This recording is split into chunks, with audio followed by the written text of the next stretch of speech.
There are several compelling reasons why employing a dryer cord for a water heater, instead of opting for direct wiring, is not advisable. Firstly, safety is a paramount concern. Dryer cords are fundamentally not engineered to manage the considerable current demanded by a water heater. This discrepancy in design capacity can result in the cord experiencing overheating, potentially initiating a fire. Secondly, warranty implications must be considered. Utilizing a dryer cord on a water heater may render the manufacturer's warranty null and void. This is because the appliance is not being used in accordance with its intended design and specified electrical connections.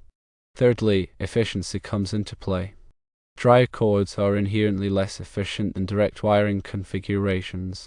Consequently, a water heater connected via dryer cord will consume a greater amount of energy to achieve the task of heating water, leading to increased operational costs over time. Fourthly, cost is a factor.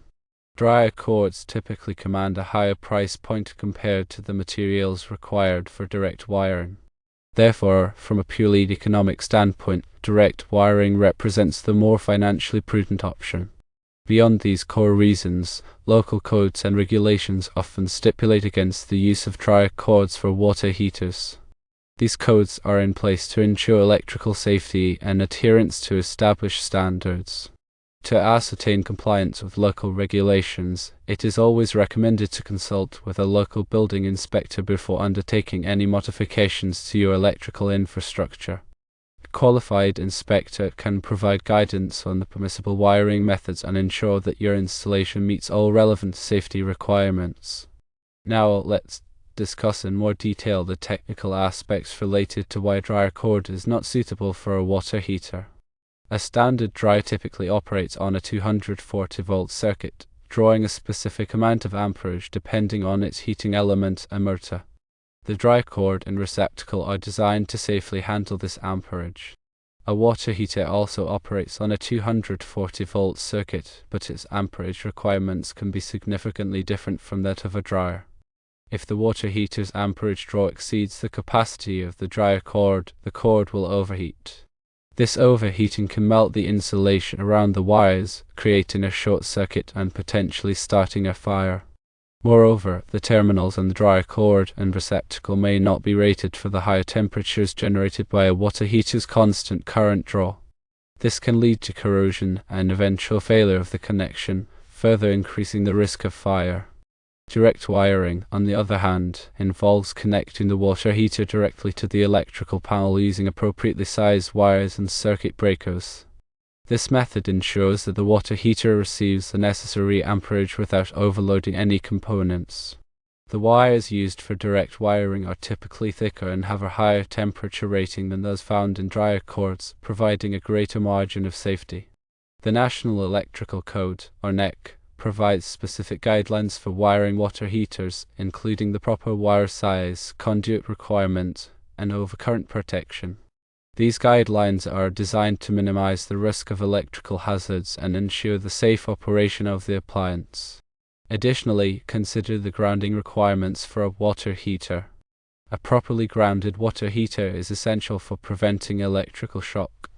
Direct wiring allows for a secure and reliable ground connection, while using a dryer cord may compromise the grounding path. A faulty ground can create a dangerous situation where the metal parts of the water heater become energized, posing a significant shock hazard. Furthermore, the lifespan of a dryer cord used on a water heater may be significantly reduced due to the increased stress and heat. This can lead to premature failure and the need for frequent replacements, adding to the overall cost and inconvenience. Direct wiring, when properly installed, is a more durable and long-lasting solution. In terms of efficiency, the increased resistance in a dryer cord compared to direct wiring can lead to a small but measurable energy loss. This means that some of the electrical energy is being converted into heat within the cord itself, rather than being used to heat the water. Over time, this energy loss can add up, increasing your electricity bill. Direct wiring minimizes this resistance and ensures that more of the electrical energy is delivered to the water heater. Let's delve deeper into the electrical code aspects.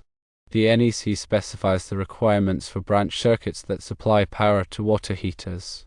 These requirements include the ampacity of the conductors, the rating of the overcurrent protection device, and the type of wiring method permitted.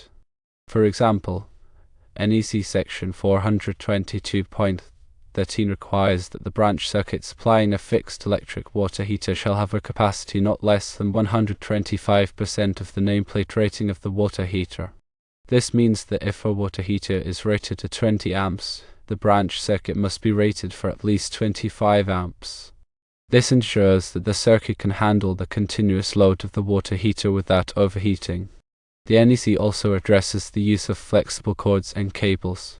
Section 400.8 of the NEC prohibits the use of flexible cords and cables where they are subject to physical damage, or run through holes in walls or ceilings, or are used as a substitute for the fixed wiring of structure. Using a dry cord as a permanent wiring method for a water heater would violate this section of the code. Moreover, the NEC requires that all electrical connections be made in approved enclosures. These enclosures protect the connections from physical damage, moisture, and other environmental factors. Simply plugging a dry cord into a receptacle does not provide the same level of protection as a properly installed junction box. Now let's discuss the practical implications of using a dry cord on a water heater. Imagine a scenario where the dry cord overheats and melts, causing a short circuit. This could trip the circuit breaker, shutting off power to the water heater. However, if the circuit breaker fails to trip, the short circuit could escalate into a fire. The fire could spread quickly, damaging your home and endangering your family. Even if a fire does not occur, the overheating of the dry cord can damage the water heater itself. The excessive heat can cause the heating element to fail prematurely, requiring costly repairs or replacement. In addition to the safety and electrical code considerations, using a dry cord on a water heater can also affect your insurance coverage. If a fire or other electrical damage occurs as a result of improper wiring, your insurance company may deny you a claim. This could leave you responsible for covering the cost of repairs or replacement out of pocket. Therefore, it is crucial to ensure that all electrical work is performed by a qualified electrician and complies with local codes and regulations. In summary, the reasons against using a dry cord on a water heater are multifaceted and compelling.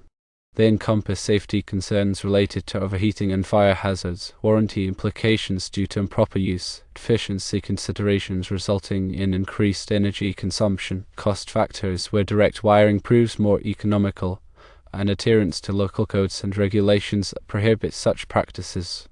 To reiterate, safety is of utmost importance.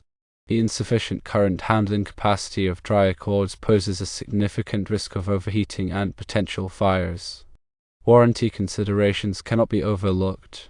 Using a dry cord may void the water heater's warranty, leaving you responsible for repair costs. Efficiency plays a role. Dryer cords are less efficient than direct wiring, leading to higher energy bills. Cost is a factor. Dryer cords are typically more expensive than the materials needed for direct wiring. Local codes are crucial. Many jurisdictions prohibit the use of dryer cords for water heaters. To ensure safety, compliance, and optimal performance, always opt for direct wiring performed by a qualified electrician, adhering to all applicable codes and regulations. And always consult with a licensed electrician for any electrical work. Engaging a professional ensures the work is done safely and in accordance with the electrical code. Trying to save money by doing electrical work yourself can lead to dangerous situations and costly mistakes. The peace of mind that comes with knowing the job has been done properly is well worth the investment.